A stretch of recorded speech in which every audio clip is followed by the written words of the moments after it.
Welcome to the Rugby Obsession Deep Dive. So glad to be jumping into this one today. Yeah, but before we even start pulling apart today's tactical breakdown, make sure to hit that subscribe button to Rugby Obsession so you don't miss out on any of our future deep dives and analysis. Definitely. You won't want to miss where we're taking this. Exactly. So today, our mission is to look at a genuinely impossible question.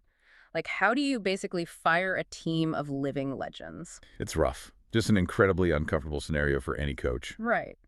And it's what's keeping Rassie Erasmus awake at night right now. We're pulling some amazing insights today from a really brilliant piece over at Planet Rugby. Oh yeah, the one featuring the analysis from former Springbok flyer Gio Aplon. Yes, that exact piece. So we're exploring this ultimate coaching dilemma facing the Springboks as they look toward the 2027 World Cup in Australia. Which is approaching way faster than people think. It really is. And the core issue here is, how do you phase out this aging squad of back-to-back world champions? Without just completely shattering the tactical ecosystem, right? Exactly. The exact system that made them champions in the first place. Yeah, I mean, it's the defining test for literally any sporting dynasty. You have this team sitting at the absolute peak of the mountain. They've conquered everything. They really have conquered everything in their path. But behind the curtain, there's this generational clock that is just ticking loudly. Or ticking so loudly. Right. And historically, this transition period, like going from a golden generation to the next wave of talent, that's the exact moment where empires usually collapse. Yeah, well, let's contextualize just the sheer scale of the mountain they're on right now. Well, The Springboks resume over the last few years is, it's honestly staggering. it's ridiculous. We're talking World Cup victories in Japan in 2019, backing it up in France in 2023 with that run of, like, one-point knockout wins that just defied all logic. And don't forget the Lions tour. Oh, for sure. The fiercely contested series win over the British and Irish Lions in 2021. And then, crowning it all as rugby championship winners in 2024 and 2025. It's a historic run. Just phenomenal. But, and this is where the source material gets interesting, the foundation of that run is heavily skewed toward a very specific, very aging demographic. Yeah, which brings us to the core tension. Rassie Erasmus has built this highly calibrated machine, but the biological reality is that the parts of this machine have a shelf life. They do. When you look at the composition of the squad, the reliance on the old guard isn't just, a preference. It's a massive structural dependency. Yeah, just looking at the numbers from the article, over 50% of the Springboks starting 15 are in their mid-30s. Wow, over half. Yeah. You run down the list of heavyweights, right? Kolisi, Eben Etzebeth, Handré Pollard, Jesse Creel, Makazole Mapimpi. All the big names. The youngest of this core veteran group is Malcolm Marks, and he's already 31. Right. And the oldest is Kobus Reynak at 36. I mean, every single name you just listed carries the weight of 2 World Cup medals. Exactly. And that really brings us to the concept of caps.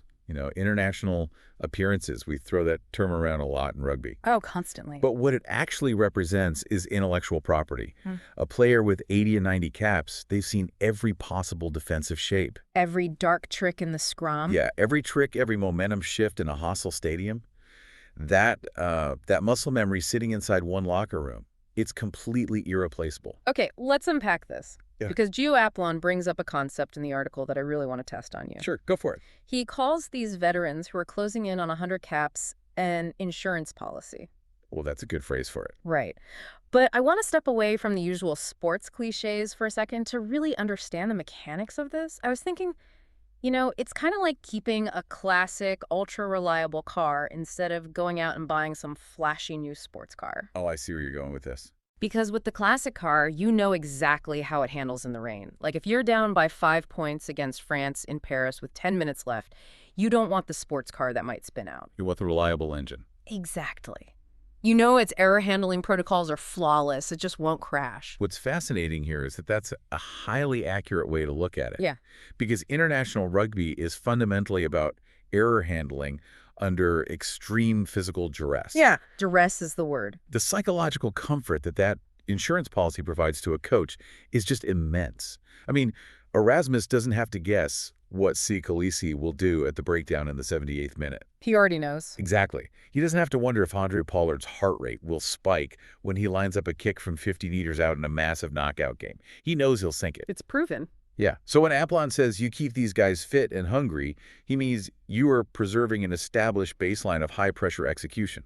It essentially gives the coaching staff this localized safety net so they can slowly figure out who the next guy is without the whole system just completely crashing. But, eventually you do have to buy the new car. The high-stakes gamble of this whole transition is figuring out when to finally hand over the keys.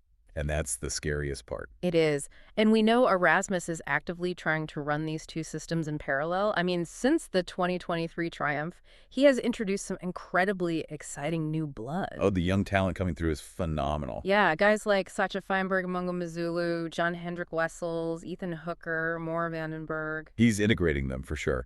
But bringing them into camp is vastly different from handing them the starting 15 jersey in a truly decisive test match. Yeah, miles apart. Aplon actually issues a really stark warning here.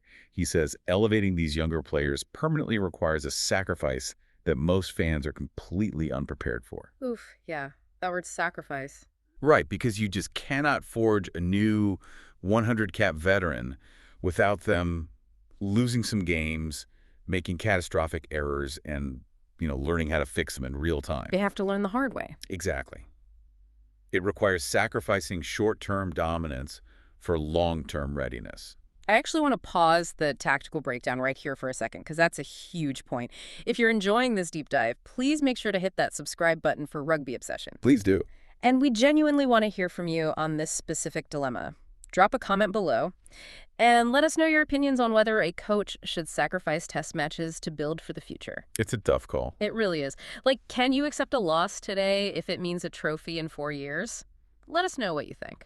Because that is the ultimate test of a fan base's patience. And honestly, a coach's job security too. Right. And I want to challenge this idea of sacrificing games because it sounds, very logical on paper, like in a boardroom setting. Oh, sure. In a sterile environment, it makes perfect sense. But practically, let's look at the calendar.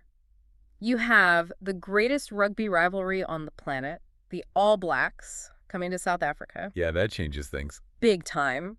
Are fans and the South African Rugby Union actually willing to drop a test match against New Zealand just to give Ethan Hooker some minutes under pressure? Probably not. Right. If the Springboks treat an All Blacks test in Johannesburg as just a development opportunity and they lose, the public backlash would be totally nuclear. Probably be massive. And that is the incredibly thin tightrope Erasmus is walking right now.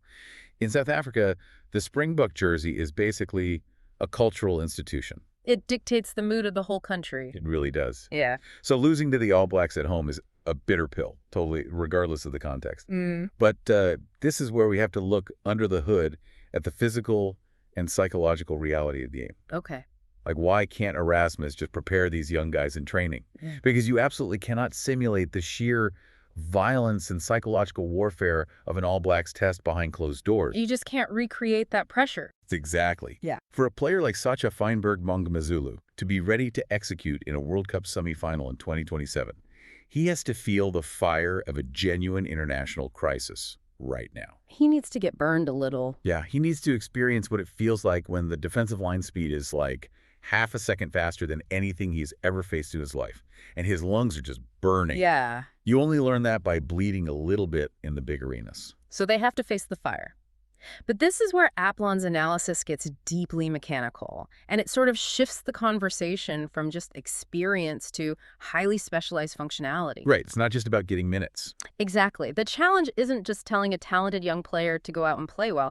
It's about whether that young player can execute a custom-built, highly unorthodox role that was vacated by an absolute legend. Which is so much harder. So much harder.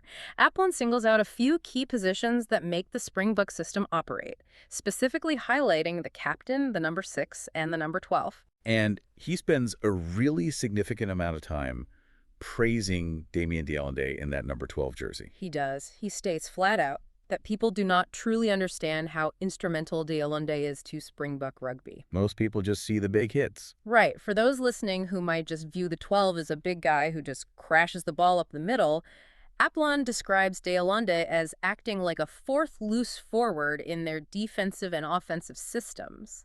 Which is wild to think about. Here's where it gets really interesting. Let's break the physics of that down. What is Allende actually doing on the pitch that makes him a loose forward in a center's jersey? Well, this is where the invisible mechanics of rugby become just fascinating. Traditionally, you're loose forward, so your flankers and your number 8. They're the players tasked with doing the gritty, exhausting work at the breakdown. The dark arts. Exactly. The breakdown is what happens immediately after a tackle, right? Where players compete for the ball on the ground, and it requires immense strength, low body position, and, yeah, those dark arts. Yeah. So Allende, as a center, has the size and the technique to hit those rucks in the midfield and secure the ball, or slow down the opposition's ball, just as effectively as a flanker would. Wow. So if I'm understanding the geometry of this, because Allende is doing that dirty work right in the middle of the park, it actually frees up the actual loose forwards. Guys like Kolisi or Pieter-Steph du Toit, Yes. they don't have to sprint all the way into the midfield to secure a ruck. They can just stay fanned out on the edges, ready to carry the ball or keep the defensive line shape. Precisely. Allende doing the job of a forward allows the forwards to act as extra ball carriers out wide. That's brilliant. It entirely works how the opposition has to defend. Which naturally brings us to the other player at Blonde Highlights, Pieter-Steph du Toit at the number 7 position. Now, quick note for our listeners outside of South Africa, flanker numbering can be a bit unique depending on where you are. In South Africa, the 7 is the blindside flanker. Right, important distinction. So Aplon points to du Toit's relentless cross-cover tackling, and he specifically mentions how this defensive presence essentially put New Zealand's Jordie Barrett completely out of a World Cup final mentally. Yeah, broke him mentally. Walk us through the mechanics of cross-cover tackling. Like, why is it such a psychological weapon? Well, think of cross-cover tackling as this ultimate safety net moving at high speed across the width of the pitch. When an attacking player like Jordie Barrett beats his primary defender, his brain immediately registers space. He thinks he's away. Exactly. He thinks he has broken the line. But Pieter-Steph du Toit has this freakish aerobic engine.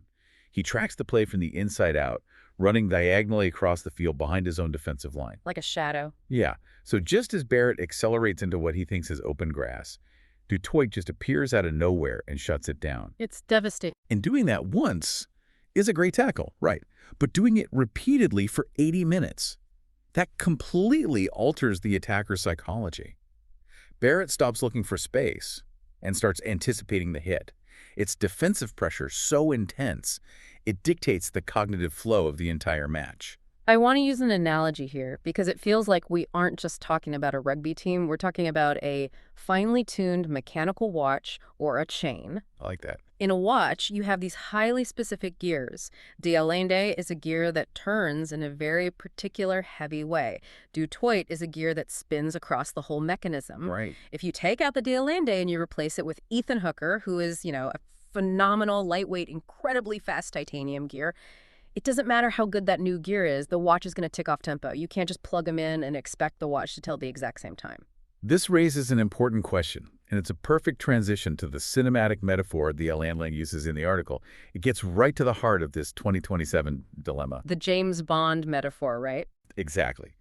He compares the Springboks to a movie franchise, specifically James Bond. Erasmus has basically spent 6 years casting this highly specific movie. Yeah. Allende, du Toit, Kolisi. They all play these specialized, unglamorous, bruising parts that make the plot work perfectly. Yeah.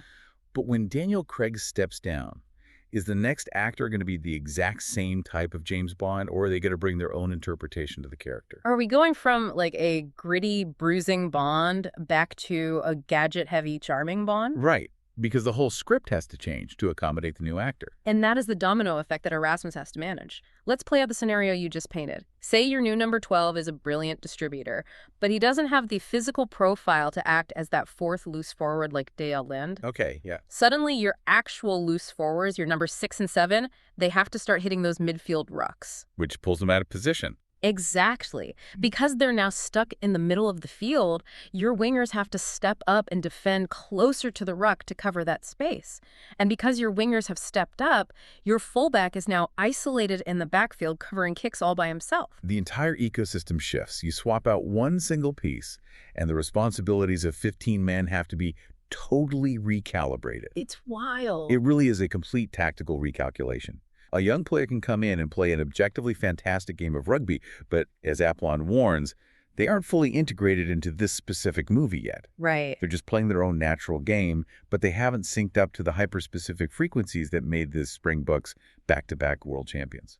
And this highlights the immense danger of the next 3 years. It isn't just about finding talented rugby players. South Africa produces talented rugby players like breathing. Yeah. It's about whether Erasmus tries to find carbon copies of his aging legends to just keep the current machine running, or if he's brave enough to completely rebuild the machine around the unique profiles of the new generation. And doing that requires absolute clarity of vision. I mean, it's a masterclass in change management and succession planning. Yeah. It means understanding that the tactical organism that won in 2019 and 2023 will likely not be the exact same organism that takes the field in Australia in 2027. The universal challenge here is just surviving that mutation process without losing your winning culture. Well, it leaves us with a final, slightly provocative thought to mull over as we watch this transition unfold over the next couple of seasons. What's that? When this current cast of legends finally retires, like when Kolisi, Etzebeth, De Allende, and Dutoit walk out of the locker room for the absolute last time, will that intimidating, suffocating aura of the Springboks automatically transfer to the younger players? Oh, that's a huge question. Or does that famous green and gold jersey temporarily lose a fraction of its heavy psychological weight when the men who forged its modern identity leave the room? Like, will opponents fear a 23-year-old Springbok the same way they fear a 34-year-old Evan Etzebeth? Probably not right away. It's a question-only time, tactical recalibration, and, a few bruised ribs will answer. It is going to be a fascinating and likely very turbulent journey to watch unfold. Oh, absolutely. I can't wait to see how they handle it. It really is. Please remember to subscribe to Rugby Obsessions so you are always in the loop with our latest tactical deep dives. Thank you for listening to the Rugby Obsession Deep Dive, and we'll look forward to you listening to our next episode.